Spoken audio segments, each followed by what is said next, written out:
you ever had. How good. As people start to roll their way in, Zoom works in a funny way. It just brings people in over the course of a minute. So everyone who's watching, welcome, a big hello. We'll do the full introduction in just a second, but this one is going to be a lot of fun too. In fact, this is the first time we've had uniforms at all, such as the budget increase.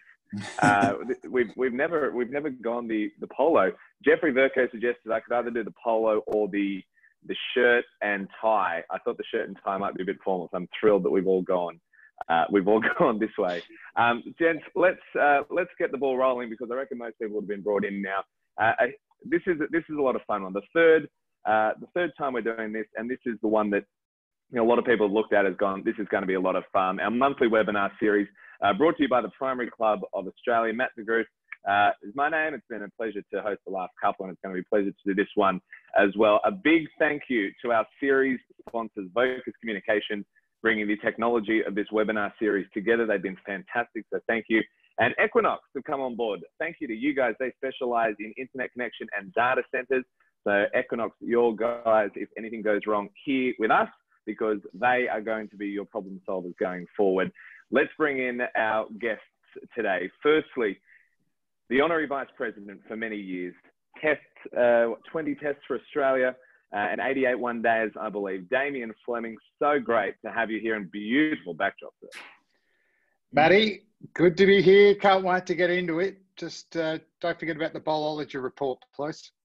Yeah, it's always nice to be able to cross-promote someone's podcast with our own. I don't know how to get rid of it. I put it up. I don't know what to do. Don't fight it. Don't fight it. And Shaun Marsh, our newest ambassador to the charity, welcome on board. Thank you for your enthusiasm and coming on board and being involved, not only today, but for the Primary Club overall, Shaun. It's so great to have you, mate. Thanks, Matt. Thanks for having me. And the man of the hour, not just sitting here in a pretty hat because, you know, he's had a couple of whiskies on the way through. It's a day to celebrate the President of the Primary Club of Australia. It's phenomenal, probably disappointing for him that it's landed on the same day, celebrating his 70th birthday today. Sir Jim Maxwell, happy birthday and welcome to you. Thank you, Matt. Flem. Jimmy, happy birthday, mate. Yep. Happy birthday, Jim. Happy birthday, mate. Nice to see you, boys. Yes, it's... look at the production value. I didn't get balloons. How come he got balloons? I didn't get balloons. You just got to reach the 70 milestone. Jeez, he can catch too, can't he? Today? What have you been doing? Tell us about your day. Well, I was just going to say to Flem, if only the ball had looked like this when it had come to Shane Moore and it slipped, you would have had 2 test hat-tricks, wouldn't you? Tell you what, you wouldn't have dropped it, would you, Jimmy? No way. No, they'll try not to drop the ball at this stage of life with the, as my wife says, the festival of Jim started yesterday. We're just having a quiet one today in order to get through this entertainment tonight. But, you know, as they say, you got to 70. How the hell do you do that? Anyway, we'll kick on for a while. It's all good fun. And most of that fun has been around watching, or in your case, Flem, working with you on the cricket. Just so many good days talking about the game, playing it very badly a long time ago. But it's all encompassing. And luckily at the moment, it's one of the few sports that we can watch a bit of if it's not pouring down with rain in Manchester.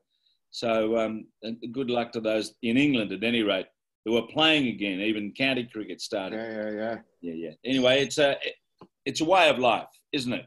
That's the cricket, I mean. Not so much this, but it is a way. You're on the beers this evening, friend, not the red wines this evening. No, if we swing the camera around, there's about 20 bottles of red over there. So this is the entree before the main course, yes. Outstanding. Well, let's get into it. Oh, got a few good ones. There you go. Is that the hand of Verco or is that the hand of May? What's that one there? Barolo, that's very good too. All right. Oh, God. This isn't the ABC, so we can do a bit of... Very nice. Baby pour a little bit in there, please. You like some? Good. No, I haven't been doing much today. Yesterday was the big day here. It was the perfect day for the long lunch. It was pouring with rain. And I had about 16 mates around for lunch. So we did it well. Yeah. So for those who haven't been part of one of these before, welcome to you as well. Really very simple format. We're just going to chat cricket, give you the opportunity to talk to these guys as well, and a great chance to raise some really important money for the Primary Club of Australia at a time where it's been difficult to get together. We'd love for you to sign up and renew as a member to help support the charity, but otherwise, we have 2 auction items, which we're going to be running through the first half an hour and the second half an hour. First half an hour is going to be Flem. What have you brought to the table, my good man? I have brought to the table a one-day jumper. I reckon about 93, 94. I reckon it's the first one I ever had. And I think I got a wicket against New Zealand, and Booney come in for a hug. So you can just see little bits of moustache in there.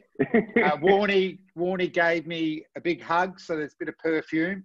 And then Big Merv gave me a big hug. So there's Merv Hughes sweat here, and that was weird because Merv wasn't playing in the game, but he ran from Bay 13 to give his roommate a hug.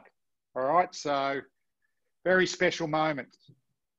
And that's the greatest one-day shirt we've ever produced is the lightning bolt. I think it's up there. Like, I'm very fond of the 1999 World Cup, real yellow. Yeah. I thought that was special, but I'm a big fan. I don't know about you, Sauce, but I love the canary yellow Bill Laurie. I love it. So I reckon it is a great one. Yeah, that's a ripper. And so the bidding for that will open right this very second. You throw your bids into the chat column, and we're going to run it right up until 8:30 on the dot. So that's when you have the chance to bid. And as soon as it hits 8:30, we're going to shut that. And then we're going to open up the Shaun Marsh auction. And Shawnee, what have you got for us? Yeah, Matt, I've got an Australian one-day shirt signed. And we played against South Africa a few years ago, so that's the shirt there, signed on both sides. So, yeah. Very good. That's 8:30 through to 9. I must also say Equinix is the sponsor, not Equinox.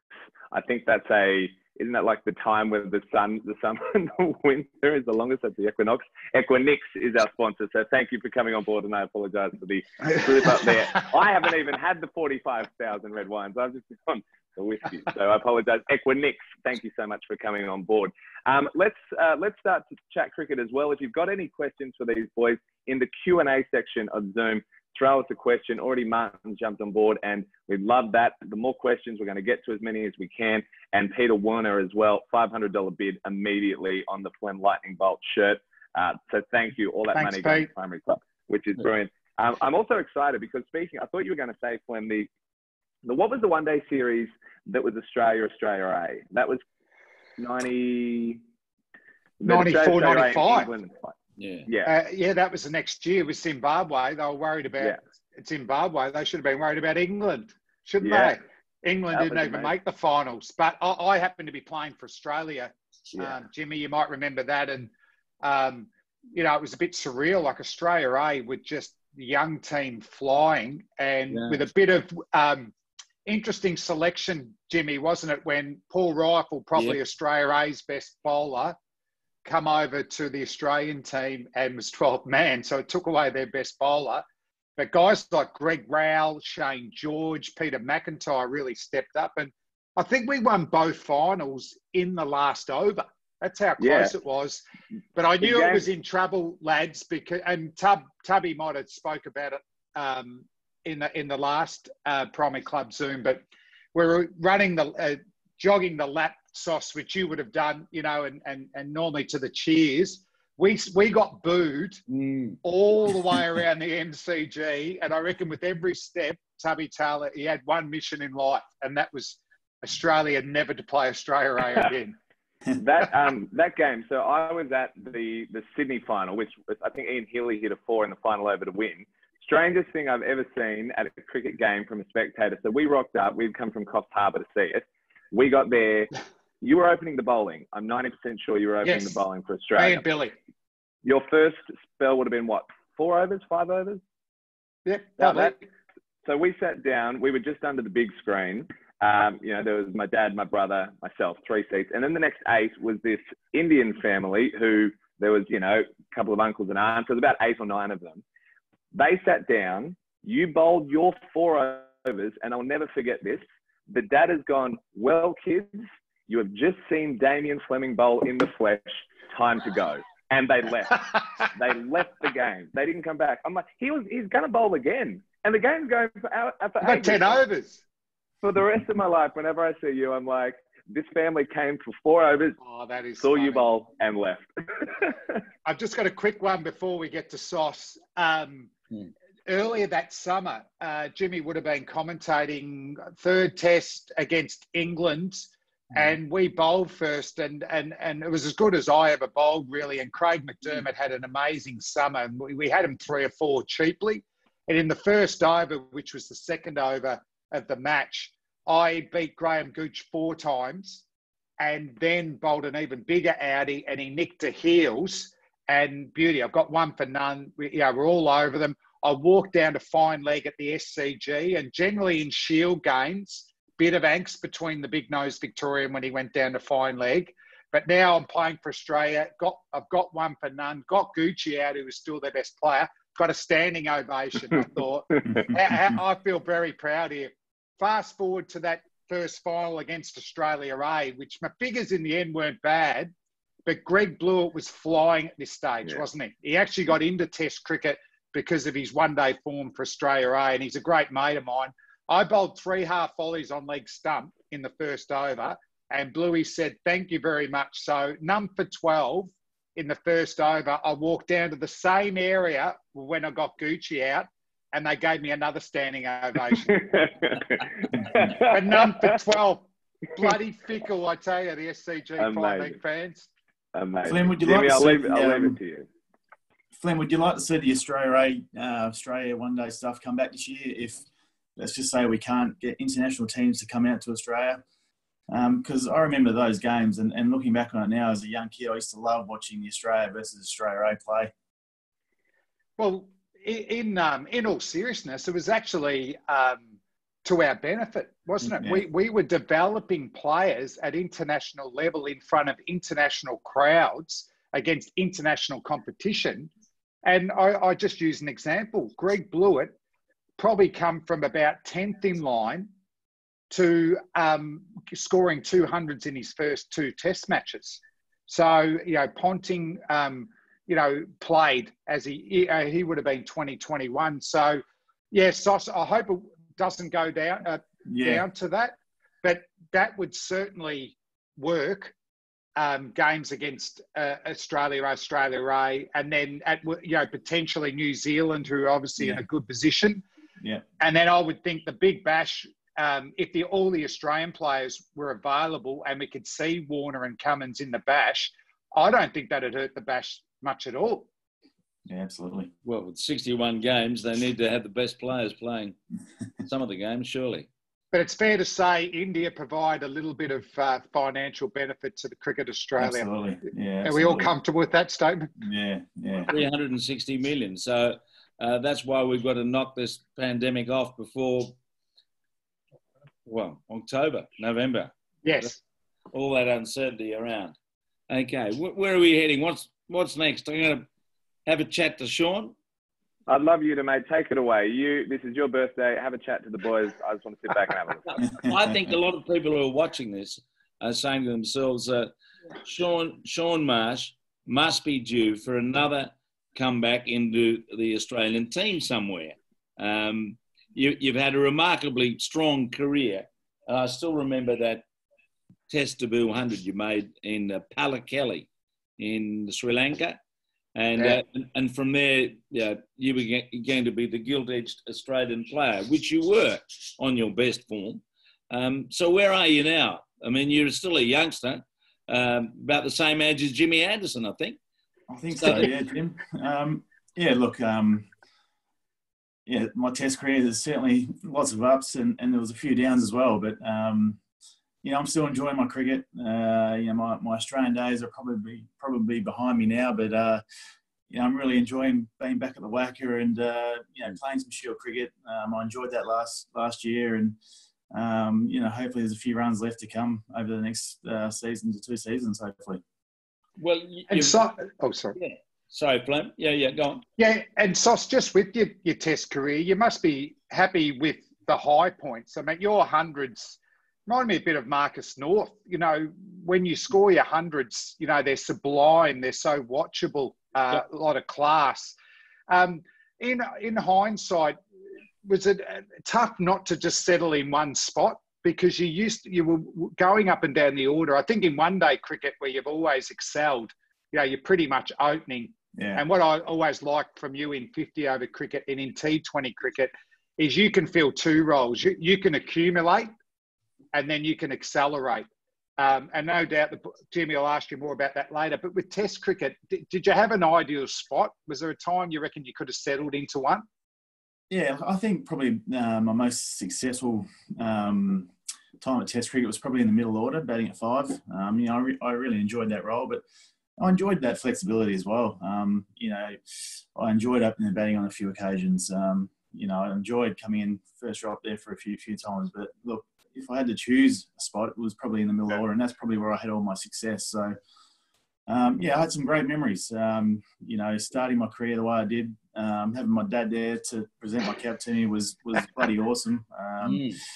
You know, playing well in an Ashes series at home, winning an Ashes series was, you know, unbelievable experiences. So, like I said, there was lots of highs, obviously a few disappointments as well along the way, but, you know, I thoroughly enjoyed the journey, you know, of playing Test cricket. As I said to Mark Taylor and Greg Chappell, remembering that this is the primary club, and we're very grateful to Australian players who get out first ball, because that means everyone in the primary club's got to kick in $10. Both of you have had a few primaries here and there.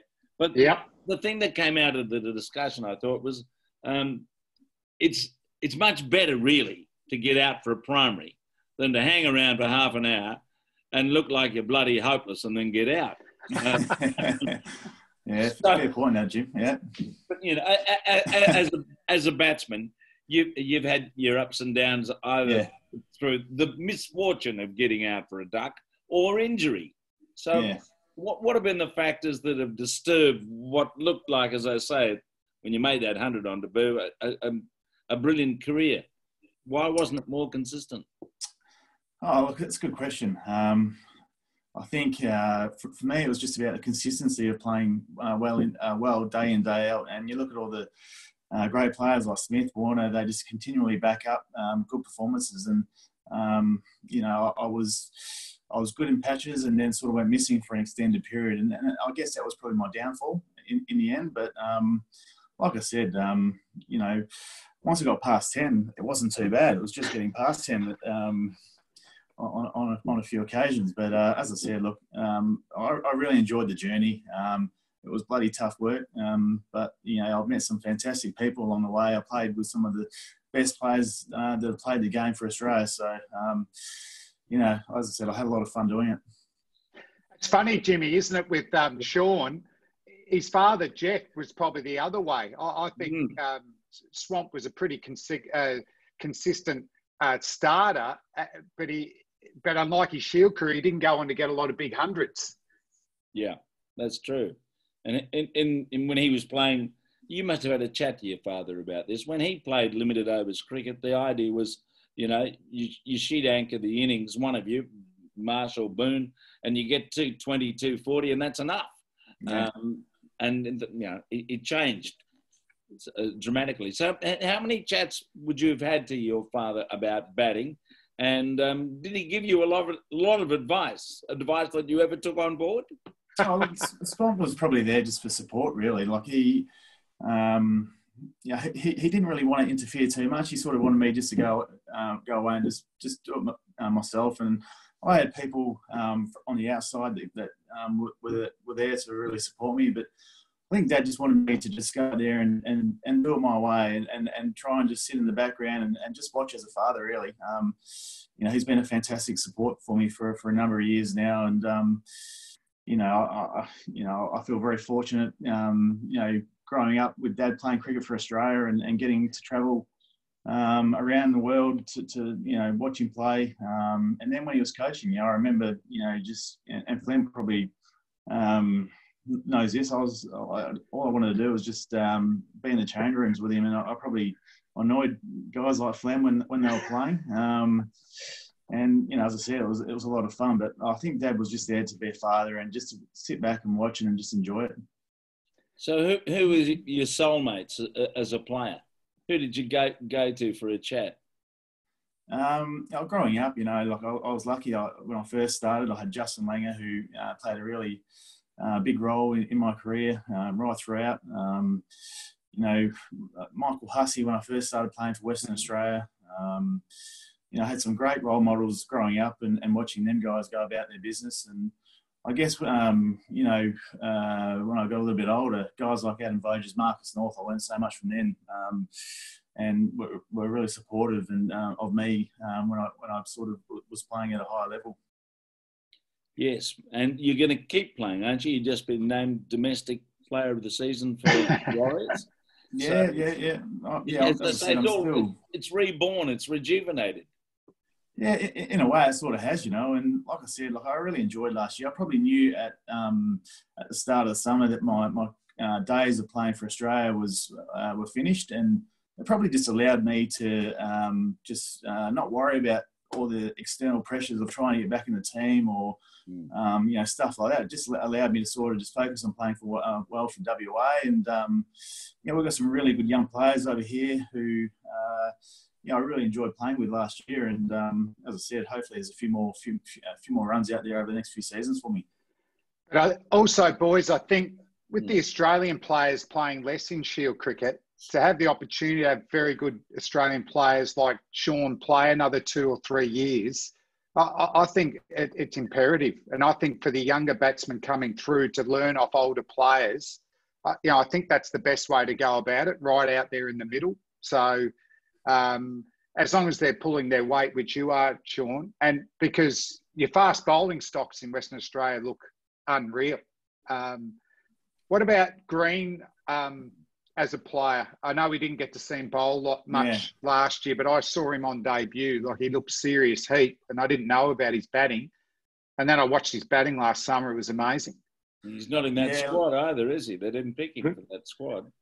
Before you answer that as well, just a reminder that we've only got just under 7 minutes left for the auction. Sharon currently leading at $650. This is the Damien Fleming signed Australian Lightning Bolt one-day shirt. So only a couple of minutes left. Beauty. 650 is where it's at, Sharon, but get bidding because there's only a couple of minutes left. Sorry, guys.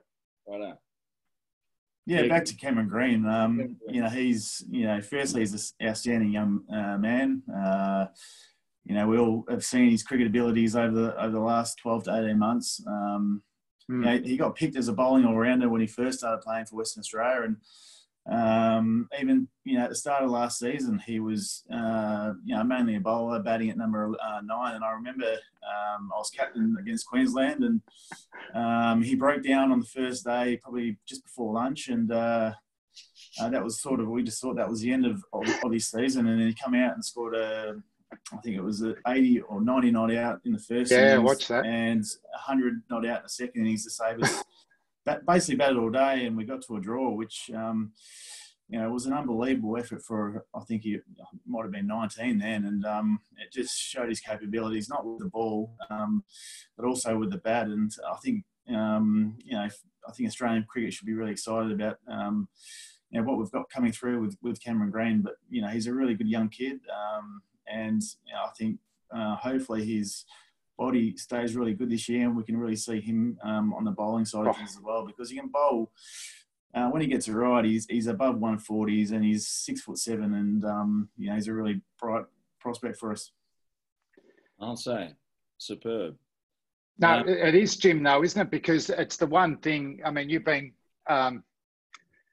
watching Australian cricket, I'd say, for 70 years. It's your 70th birthday. You would have been into it in day one when you were born, but we haven't had 1960 is the first test I saw, so you can work. How old were you then? 10. No, I reckon you went straight out of there. I reckon day one. My father watched cricket before, but I didn't watch. Yeah, I reckon you watched the 51 Ashes. There you go. I saw Gary Sobers at his best, and that was Yeah. Great. Yeah. Oh, well, Sobers. I mean, Names even talk about Stokes boys. You know, we've struggled to in our whole history, really. You know, Keith Millers and those types. But you know, if you had to put, even in my era, you know, we had the Wars who were fantastic bowlers. You know, apart from their batting, but they weren't genuine. But you know, this Green, you know, we don't want to put too much pressure on. But you know, to have a player who could get a game with one skill or the other that is that good is really exciting.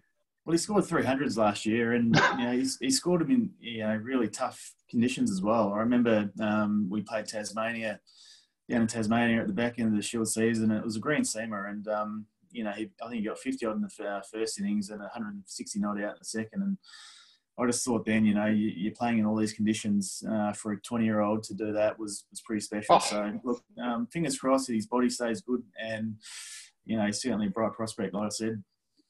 That's the key, body staying good. And we think about bowlers in particular. I mean, Broad and Anderson pushing, over 1,000 wickets. Broad's on 499 going into the last day in Manchester. Arguably the greatest combination of fast bowlers, swing, seam, whatever we've ever seen. And it looks like we'll be seeing them in Australia next year, Flem, the way they're going. I mean, Jimmy Anderson gives the impression he could bowl for another 10 years. Hey, Jimmy, I'm going to pull you up there. What about our boys as maybe the greatest fast bowling squad going around? I think our boys are right up there. You know, Cummins, Hazelwood, I'm just going on Stark, the numbers. Pattinson. But it's the sheer numbers and the longevity that I totally agree with there. You know, I reckon Anderson will struggle to get out here. I'd be taking Broad because I'll be interested to see what Sauce says. But even if you drop pace, bounce is a key factor. You know, he's 200 centimetres, bowls over the top.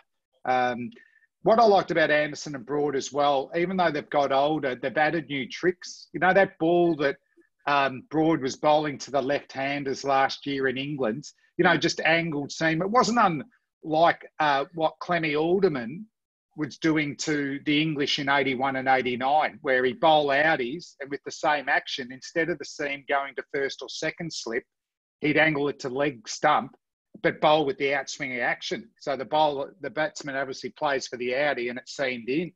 And Jim, Broad was doing very that quickly, to the lefties. 2 minutes. 2 minutes on the auction. Just this is the last call. It'll shut at 8:30. So 2 more minutes. Sorry, going back to you, bud. Yeah.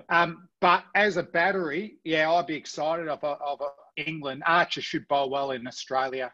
Fast, bouncy. I don't know how much you've faced him, Sauce, but his short ball seems to shock everyone, like a real surprise.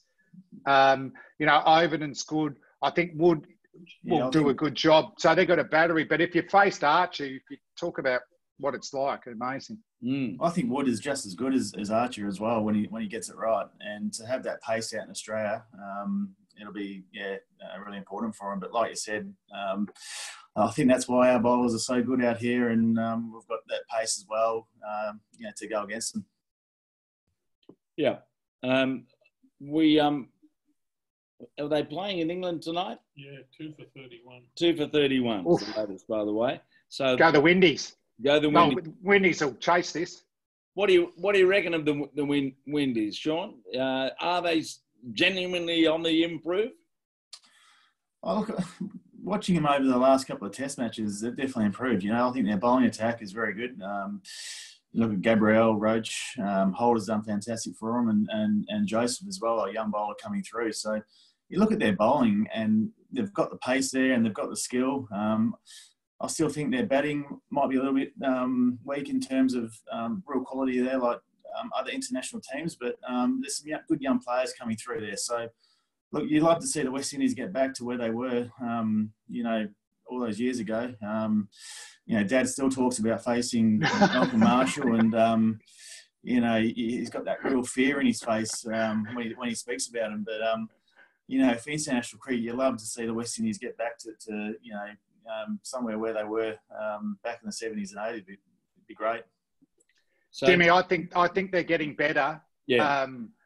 And I think there's been a subtle shift is we thought all West Indian players just want to play T20 cricket and make all the money. But as Sauce would know, T20 competitions, you're only as relevant as the last one. So they pick their best players. So, I look at someone like Jimmy Faulkner, who I think's only 30 years of age. I would have thought he had a long career when he retired from Shield cricket in T20 cricket, but for a variety of reasons, he's off the T20 radar internationally. And I think the West Indies have developed players who aren't naturally inclined to T20 cricket. You look at Gabriel with the ball, even the captain Holder, Hope. I know he's missing out now, but he's a class player, but he doesn't look like he's a natural T20 player, Blackwood. So I think this West Indian squad, and you forget Bravo's not there and a couple of others, have worked out that they're not going to be able to be T20 mercenaries. So they need to play international cricket for West Indies if they want to make money and have long careers. And I think that's great for international cricket, because I don't know if they'll get back to the old time, Sauce. Yeah. But I think they're going to be a handy team, particularly at home. Absolutely. And it's a great place to tour as well, isn't it, Flem? Well, I kept getting injured. I'd only last 2 weeks. That's even better. That's how you want to be in the West Indies. So $700. Sharon has come in at the last second. David was right up until the end with $660. Then Sharon, $700 at the end, gets the Damien Fleming signed one-day shirt. So congratulations, Sharon. David, your money can be put to auction item number 2. And remind us again, if anyone missed it at the top, Shaun, what have you brought to the table? What are we going to auction between now and the close of play? Yeah, it's a one-day shirt that I wore a few years ago against South Africa. So there it is there. So beautiful. Yeah. Bidding is open right now. Great colour. It's raining in Manchester, so let's hope for the Windies to get out of this, as it turns out. Now, while we're talking about the West Indies, we must talk, if we can, and sort of seriously, because it looks like he's got some ability, even though his figures, I think, none for 79 and none for 75, and walk in LBW very quickly. 140 kilos of this man, Mr. Cornwall. Has he got a big future in Test cricket? What do you reckon, Sauce? Jeez, you emphasised big there. Yeah, I did. I mean, I actually watched him bowl. Warwick Armstrong looked like a halfback. I actually watched him bowl, over the last few weeks, and look, he actually can land them and bowl really well. I'd love to see him keep playing. I think it's great that he's out there and having a crack and bowling well, and I think it's a great story. And he's definitely one. As opposing to the guys I was mentioning, he's got a future in T20 cricket. Because he bangs them with the bat as well. He's accurate with the ball. Probably not going to field in the covers, but I think, we'll be seeing a fair bit of him in the next few years, I reckon. Yep. Well, we're looking forward to whenever it is that they come back to Australia. Now, let's just have a look at the ball. Can we talk about that? Because this year we're getting rid of the jigs at the back end of the season. Is that a good or bad call, Flem?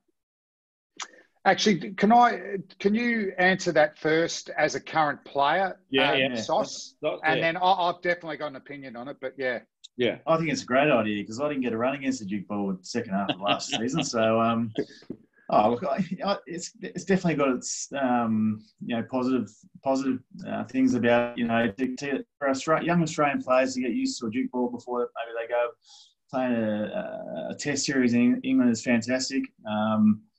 Then you've got on the flip side of that, do we play Test cricket with a Duke's ball in Australia? No, we don't. And I think you want Australian players, Australian bowlers to be getting used to be playing with a Kookaburra ball in Australia because that's what they're going to be doing if they play at a high level over here. So, look, there's pros and cons for either way, but for me, I think it's a good thing that the Duke's ball is away and we're back playing full season with the Kookaburra ball. So, well answered, Sauce. So I'm with you. I think it is a strength us using the Kookaburra in Australia, particularly against England. You know, Anderson's figures, swing bowlers struggle with it, and it's a credit to our quicks. Not even just this generation, the generation before. You know, the Mitchell Johnsons and Ryan Harris as well. That they on the flat Australian wickets with a Kookaburra that only swings for a certain period of time and goes soft has been amazing. So that's a real asset. My problem was the reason the Duke ball was brought in, you know, Pat Howard saying that we needed to get used to it to bat better in England. Who batted better in England in that last series? Stephen Smith, who didn't play Shield cricket. Yeah. And Marnus Labuschagne, who had practice at Glamorgan the previous 2.5 months. I didn't see one Australian batter that played a bit of Shield cricket against the Duke ball get any runs. Yeah. So a failed experiment for me. As an extension of that question, from Michael Doherty, speaking of the ball, what effect as a bowler, Flem, and as a batter, Shaun, no saliva on the ball? Do you think it'll have a major impact or not? Well, I think it will in Australia because it doesn't swing a lot. So you need to maximise. If you get 8 overs or 12 overs, we know if it goes late, you know, you're in the game there. Hot conditions are fine because you'll sweat. But at the G, you know, down at Tassie, you know, once both sides get banged a bit and you're trying to buffer it up and it won't, I think it'll be pretty easy for batting. So I had a theory that they might designate one fielder to do an excess warm-up, like continually running and running so they actually produce sweat, like actually work out who are the sweaters so they can put it on the ball. So, because you've got to maximise the swing while it's there with the cooker. You won't have Prince Andrew playing then, will you? Who's that? You won't have Prince Andrew playing. He never sweats. Are we sticking to cricket tonight? I didn't know it was current affairs. Sorry, it was irresistible. Shaun, what about your birthday. You? Yeah, go, mate, go. Yeah, look, similar to Flem. Look, it's, you know, the Kookaburra ball, it swings early when it's brand new.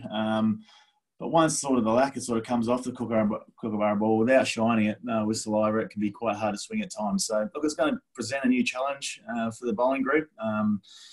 But like Flem said, like you can still use your sweat, which hopefully will get enough shine on the ball to help it swing. Merv Hughes would be a millionaire this summer. Oh, yeah. He'd sweat thinking about cricket. Who's been the sweatiest cricketer you played with? Merv Hughes. Merv. I'm up.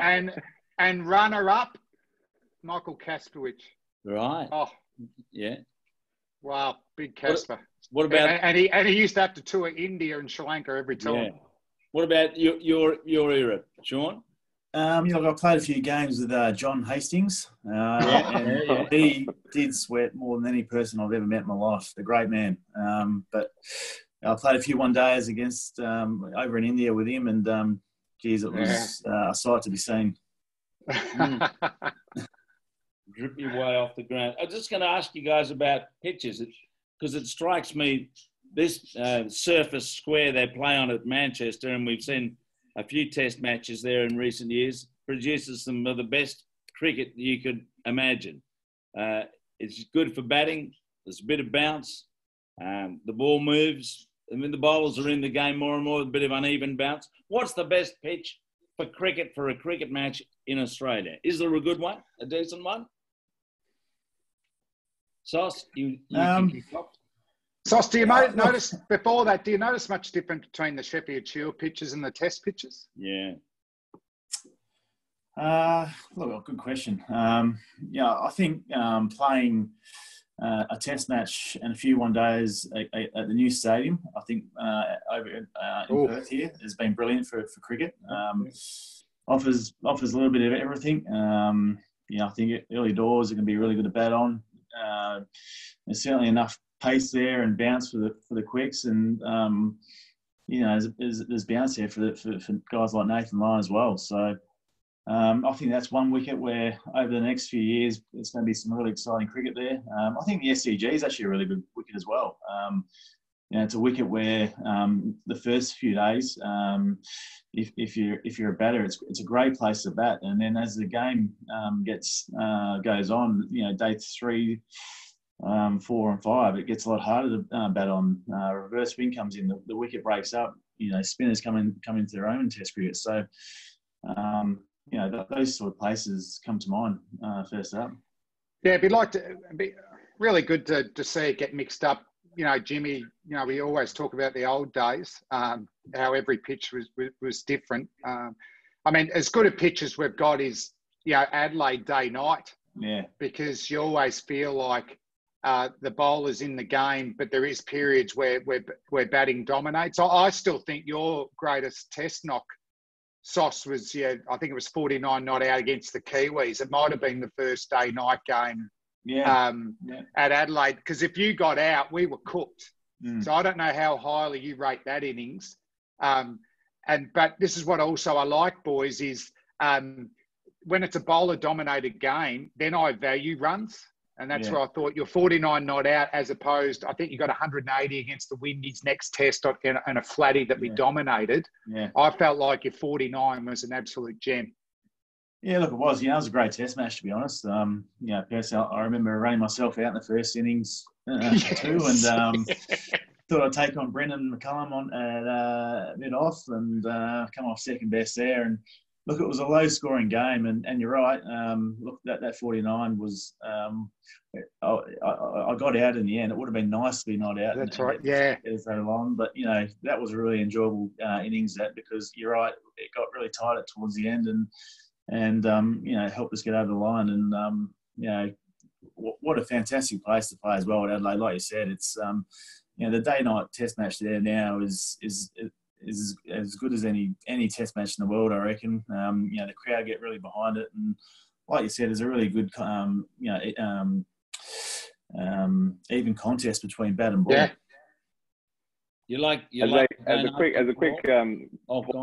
Sorry, Jimmy, as a quick pause. Bidding has been strong very early. Janine, this was very sweet. Unfortunately, she got outbid pretty quickly. She did 363, the Marsh brothers' highest Test scores combined, which was all very sweet and well until David Moyle jumped over with 375 is where we're sitting at the moment. 375. Beautiful. Keep at it. Do you like the pink ball donators? Yeah, look, I do. They're a great concept.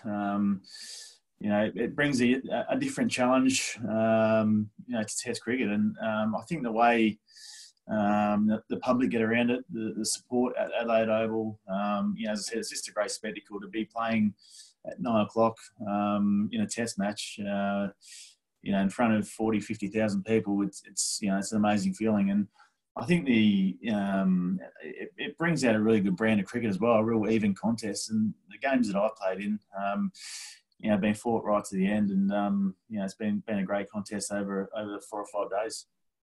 So are you missing them, Flem, as a bowler, particularly Adelaide when there's a bit of grass? Flem would have been an absolute nightmare, I reckon. I'd love to have bowled in those day-night Test matches. They're fantastic. There is a little bit of expectation, though, that you're going to get wickets. So you make sure that you're patient. But if you've got enough stock balls in, you'd always think you're a chance there. But no, I think it's been a win. I think Damien Hoff, the curator, has done a fantastic job there.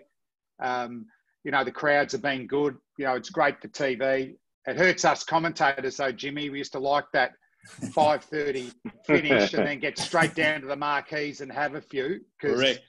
You don't go down there at 10 o'clock, Jim. Very unsocial. Very unsocial. Yeah. Hey, Jimmy, what about one of our highlights?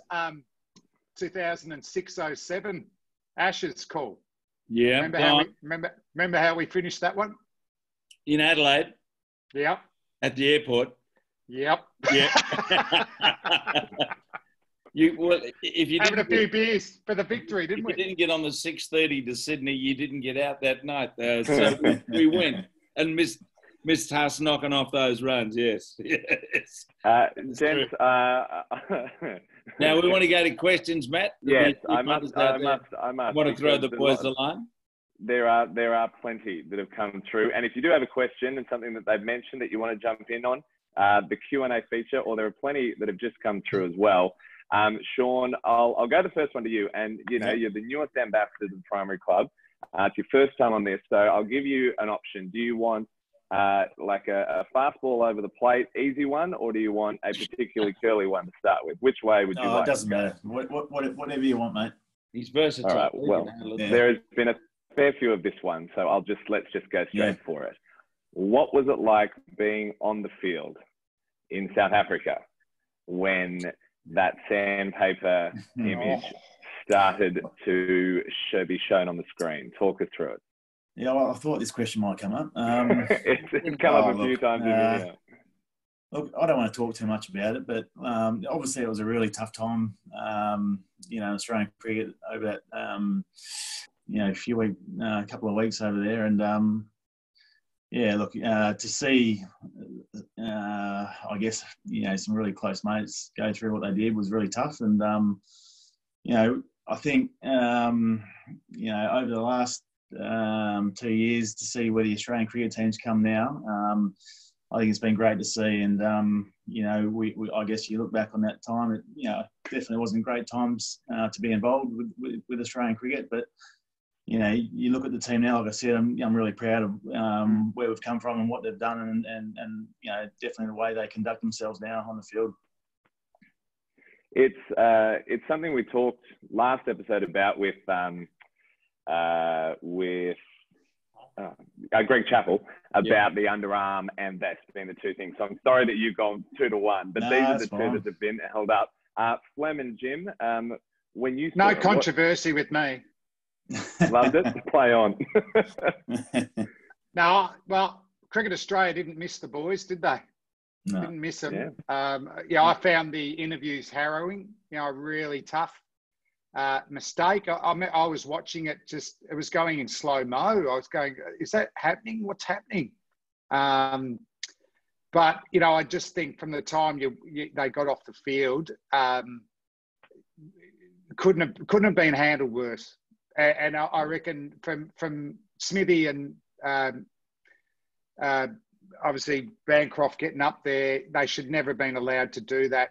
And any very good media advisor would have, you know, Lehman's up there, block it away. We know Dave's been reported, and deal with it. I think it'll be a blueprint on how not to do crisis management. And that's not to say, you know, the boys did it, so they needed to be hit. But I thought it was woeful response. I didn't, after the ugly first test, I didn't know why someone wasn't over there having a chat to you guys, Sauce. You know, talking to Lee, you know, Buffer later, you know, and we had, and the thing is that annoys me a little bit. We had an example 4 years before. You know, we went from an Ashes World Cup to South Africa. That was an ugly series too. You know, Clark's great 106. You were there, Sauce. Ryan Harris getting those last 2 wickets on one knee. That was an ugly series. You got to read the play. South Africa's a tough place to go. Yeah. It's also at the end when we're all fatigued. We make bad decisions when we fatigue. I didn't understand why someone, if it was Pat Howard or someone else over there, just having a chat going, oi, you're talking Gaga land, we're going to win well and give support. But to where we are now, backing up Sauce, you know, I couldn't be prouder of the way that the boys have gone about it. And hopefully, you know, we win and continue to win the right way. Yeah, absolutely. Jim, what about you, man? Well, I don't want to dredge over it too much. You know, suffice to say, it was poor judgment. It was naive. A lot of things that were negative about the way it was managed or mismanaged. But what I'd like to ask Sean is that, do you think Steve Smith will captain Australia again? Yeah, great question. Look, I'd love to see Steve Smith captain again. Whenever Tim decides the time's right to step away. I'd love to see him captain again. I thought he was a brilliant leader when he had the role there. You know, for 2 or 3 years, I thought he captained the team really well. You know, his performances speak for themselves, and I think, as I said, when Tim decides to step away, I think Steve should get another opportunity to captain Australia. Well, if he doesn't, where else does the team go? Who's next in line? Look, there's some really good young leaders coming through. Pat Cummins has been spoken about on a few occasions. He's got a lot of respect in that team. I think guys like Travis Head, who I think Trav's still quite young into his Test career, and I'd like to see him just continue to grow as a player and keep getting better. Guys like Marnus, it's great to see what he's doing for Australia. So look, if you'd had to choose one, I think Steve is the top of the list there. The other side, and this is a much more positive memory for you, and appreciate your honesty. I mean, it's a very safe environment here, so don't worry, no one's throwing anyone under the bus, but appreciate your honesty. Janine references the time that you and your brother scored a century on the SCG, but you got distracted celebrating mid-wicket, and there was almost a run out. And Steve Smith's reaction was unbelievable. It was so good. Have you watched that footage back? And what was said in the sheds after? Do you realise how much you guys nearly blew it? What was going on? Yeah, look, it was crazy times. I just lost all concept of what was going on, where the ball was. I was just so happy for Mitch to get 100, and to be out there with him was, I was just sort of blown away. And I do remember looking back on the videos and seeing Smudge, and we had a good laugh about it when we got back into the change rooms. But thankfully, I didn't get run out, because it might have been a different conversation that I had with him to the one that we actually had. So, look, it was great memories, that. And as I said, to be out there with my brother scoring Ashes 100 together, I sort of just got lost in the moment there for a little bit. But luckily, it all worked out well. I did notice the different reaction between two brothers compared to the two brothers I played with, the War Twins. They didn't acknowledge each other. No, They didn't even call. No. Between the overs, they'd walk up, nod at each other, and go back that way. Yeah, it was fantastic. Yeah, cheers, Flem. No, it was bloody good fun. Flem, question to you is James Anderson the best swing bowler of all time after you, is the question. He's certainly the bowler I wish I could have been. Don't worry about that. I love him. I love his ability, to move it both ways. Longevity, he had a stressy when he was young. Troy Cooley tried to remodel his action, didn't really work. But it's the actual numbers. Jimmy, you talked about before when Dennis, my first day of cricket was my idol, Dennis Silly breaking Lance Gibbs's record, 310. It sounded enormous. And when Dennis got to 355, and then it just started to creep up, didn't it? Hadley, Botham, Dev. Now there's 800, but the quicks are getting over 500. Whether he's the best pure swing bowler of all time, well, he's got to be in the top tier. Do you bracket Sir Richard Hadley as a genuine swing bowler, or is he more a seam bowler? He probably was. For Australia in English conditions, well, no one beats Terry Alderman. Absolutely loved the way that he went about it. But he'd definitely be in the top bracket. And it shows in all the grades still, even in T20 cricket, if you can swing the ball late, you're going to get wickets. And in all the three forms, what do batting teams fear most? Losing wickets early. So it's a real encouragement to obviously, if there's any quicks listening there, make sure you can move the ball in the air. I mean, Sauce, we really don't get a lot of seam in Australia, do we? So you've generally got to be able to do it in the air. Yeah, absolutely. And I guess, what makes Jimmy so good as well is, like you said, as a batter, he can swing it both ways, and he can swing it big both ways as well. And I guess that's been his strength over a number of years now. And when he's got that juke ball talking, it's it looks bloody ugly to play against. And if anything, he's a way swinger to the lefty goes more than his inning. So absolutely. He's in swinger to the right hander goes more than he lures them in. Generally, his big swingers wide for the right hander. So they go, I've got to play it when it's on off stump, but he doesn't hoop it a lot middle and off. But you play for the outswinger and you're out bowled or LB. But no, I've loved him. I mean, he's had one really good series in Australia, tougher work here.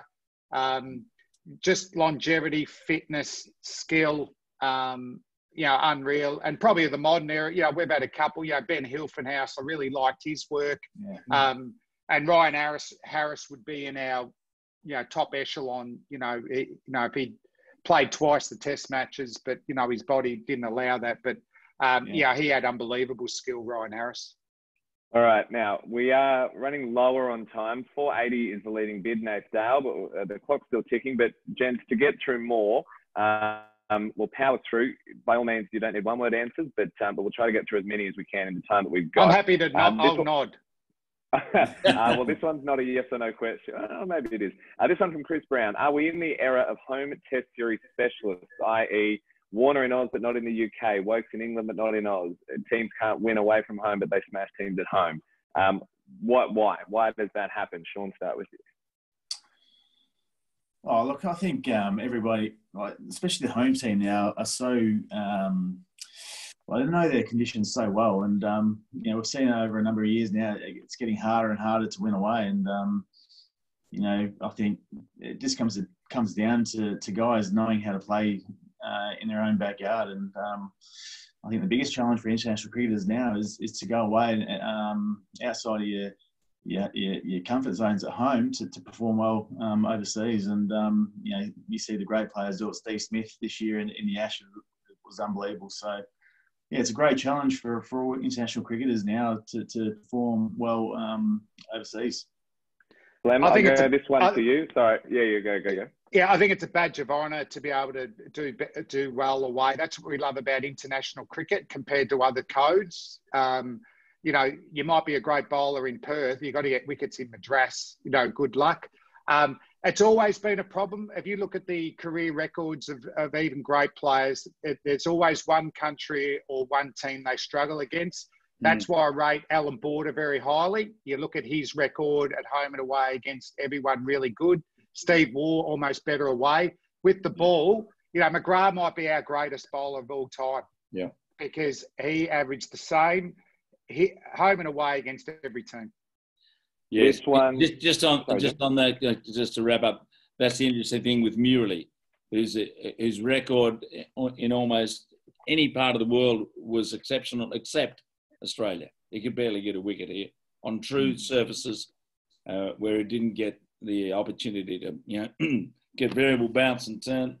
He was never as effective. Anyway, where we go? Keep going. No, that's a good. The current bid now, Janine, she's a romanticist. $501, the Marsh family top test score. So Janine currently leading. Is there anyone, Shaun, in your family that's done anything in around the 10,000 mark? I don't know, just combined test runs, anything that Janine's willing to go just super big. Sure, no. What was your highest test score? Keep bidding your name. Good girl. Flem, to you. This one from Luke. He knows you make money from it, but is the Big Bash too long? Oh. Has it finished last season? Finished yet? 61 games this year. Luke, I bet you know the answer to the Big Bash. Too long. I want to see the Australian players playing. When Smithy and Hazelwood and Gazza come back to the Sixers, even though it was a long summer, I love commentating. And guess what? They ripped it open. Hazelwood just showed how good a class he was. They've got to play. What international sporting series doesn't have their best domestic players? And, maybe we could just, continue to look for the best overseas. Shorten it.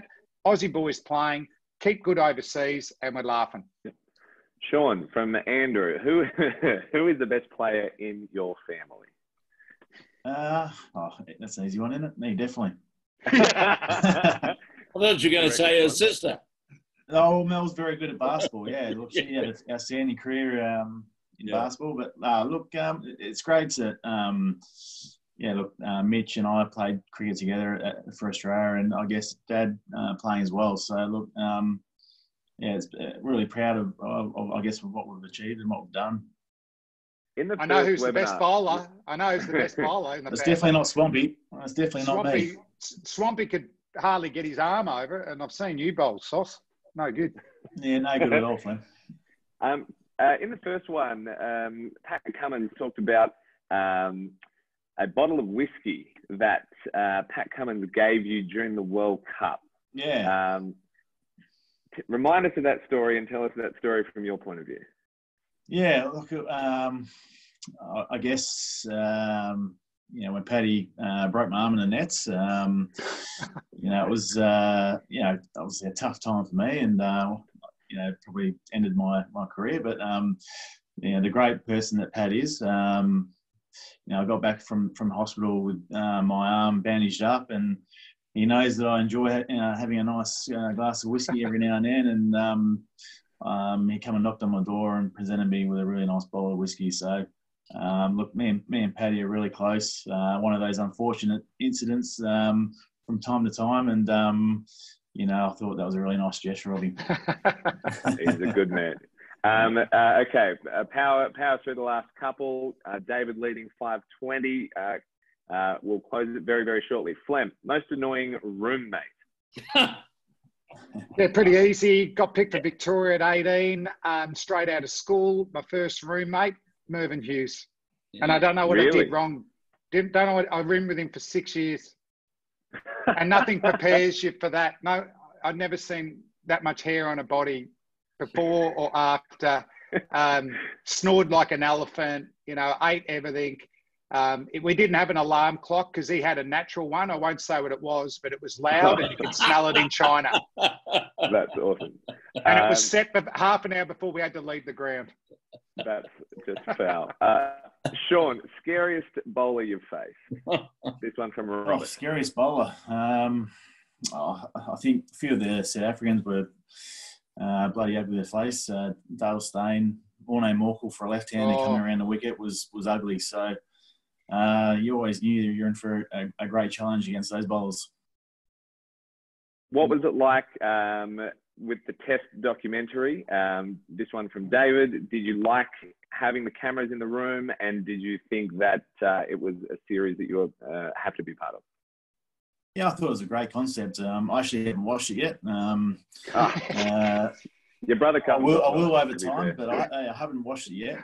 But look, we had a great guy who followed the team around for probably 12 to 18 months in Andre, and he was brilliant around the group. And I think from a very early stage, he got the respect of the guys, and the guys just allowed him to do what he did. And I've seen snippets of it, and I think it's been fantastic to, I guess, for the public to come into the Australian inner sanctum and I guess get a feeling of what it's like. Simon for Flemo and Jim as well. As a Victorian, thoughts on the Bill Laurie? Did you see the Bill Laurie special last night? No. Okay. What were your thoughts on his treatment by the board around his dropping, and Jim's comments on the matter published this morning? This one from Simon. Yeah, well, it was obviously a disgrace. I've read a lot of books about that, and to think that he was actually leading the batting averages in that series. He actually held his innings, I think, for a 67 not out the Test before that. In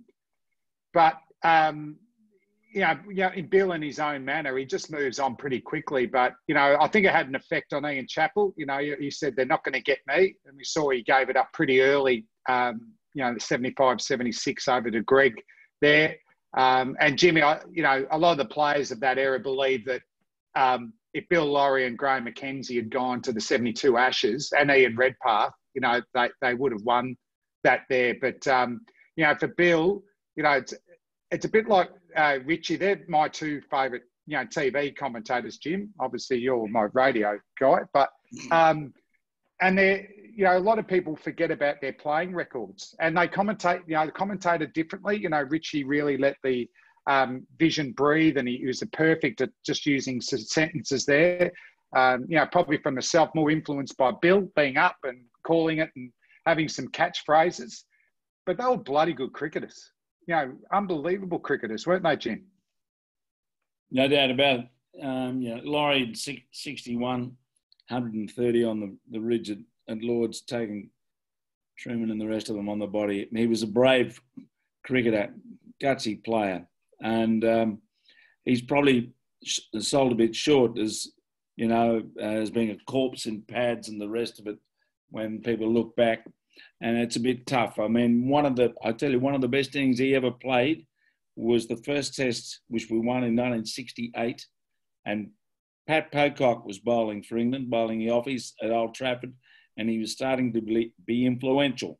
And Bill, he wasn't wearing it, and he went for it, and he got him, and he hit radioed, and we ended up winning that test match, which, as it turned out, was significant in a series marred by some weather and whatever. But I think the circumstances of him being dropped were, well, it was typical of the day. I mean, they didn't ring you up and to tell you. You have to find out on the radio. And he should have been playing in the series in England, but it was as if, right, he's dropped from the captaincy, he's out of the side. Slightly different, more mature attitude perhaps today when we're looking to change the team. But I remember talking to Neil Harvey about that decision because at the time, Bradman, Harvey and Loxton were the three selectors. And Harvey reckoned that he had to get Sammy on side to change the captaincy because he said the team needed refreshment and Chappell was the bloke to do it. But as you know, there's been some antipathy in the relationship between Chappell, going back to Vic Richardson and Bradman. So that was a very, very interesting move that Harvey said, we outvoted the Don, which no one did, to get Ian in as captain. But unfortunately, it was the end of Bill's career. And that was a bit savage, very savage. Gents, as we speak at this moment, Stuart Broad has become the fourth fast bowler to pass the milestone of 500 test wickets as we speak, which is insane. Dad's in the crowd. LBW, 19, 3 for 45, yes. Did he ever get you, Shaun? Yeah, he got me a few times. Okay, right. He got me in that fateful test in Trent Bridge. Yeah, that was. Sort of try to forget about that test match, but thanks for bringing that up again, Matt. Appreciate that. Yeah. Sorry, mate. No, that's not me. Okay, so we're into overtime, and I appreciate both of you sticking around. Here's the situation.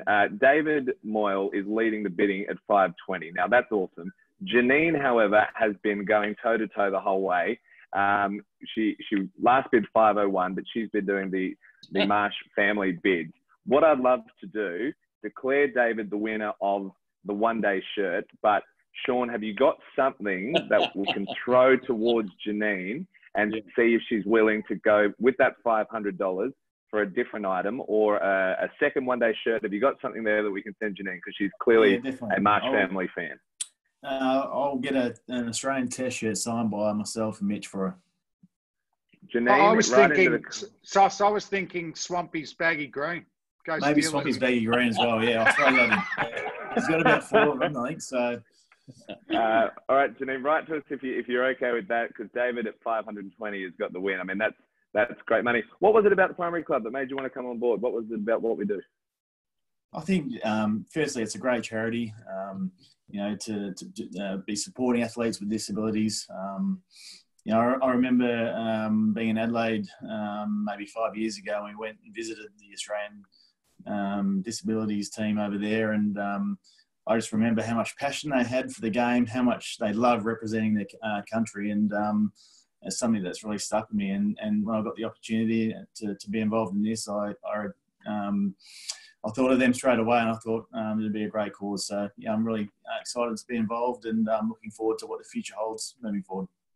It's a pleasure to have you. And this one from LP, Jim, not a question, but in light of the time, could listen to Jim talk cricket all day, a living legend, happy birthday. And many people have reflected that. Well, they might have to listen all night now, so that might put them to sleep. You're gone. Flem, thank you so much as well for being a part of it. I mean, you're obviously heavily involved in the primary club, but love to have you on our webinar, even though you've been pumping the tires for your podcast the whole time. Have I mentioned the bowlology report or? It's come up. It's come up. Josh, I'm going to have to get you on. All right. Mate, get me on, mate. Love to You're be on the show. First professor of bowlology. Yes, and I only come up with that because no one can say it, Jim. That's right. You do these big corporate speaking gigs, and a CEO who's a gun speaker, and he's telling them about what they want to do in the next 12 months, and then he goes to introduce me, And he can't say bowlology, and I'm just loving it. That goatee has caused a bit of commentary throughout the evening as well. Flam, are you, is this an isolation thing? Where are we at here? Lockdown. Right. I'm in Melbourne. We're locked down. So, it's going. That's awesome. Janine has come back. She said she's delighted. She'll pay $541 for the test shirt signed by the Marsh family based on Shaun's strike rate, 43.9 in test and 102.8 in T20. That is next tier bidding. There you go. Perfect. Done. That's awesome. Brilliant. Janine, if you could, thank you. If you could put your details in the commentary, Janine will get that to you guys. Thank you so much. Thank you so much for being a part of it. Thanks for having us. Jimmy, have a good birthday. Another 3 hours, okay? Yep, it's going well, as you can see. Well done. It's going Cheers, well. mate. Thank you for being Thanks, on. everybody. Thanks, guys. Thank you. We have future guests, Lisa Love you, Salaga, boys. Alex Blackwell, Cheers, Eddie Jim. Cowan, and Happy Ray birthday, mate. Cricket. Thanks. Big thank you to Vocus Communications and Equinix. Big thank you for coming on board, Equinix. We really appreciate it. Have a great night, and we'll see you in a month's time for the next of our webinar series. See you guys. Bye-bye. Cheers. See ya. Bye.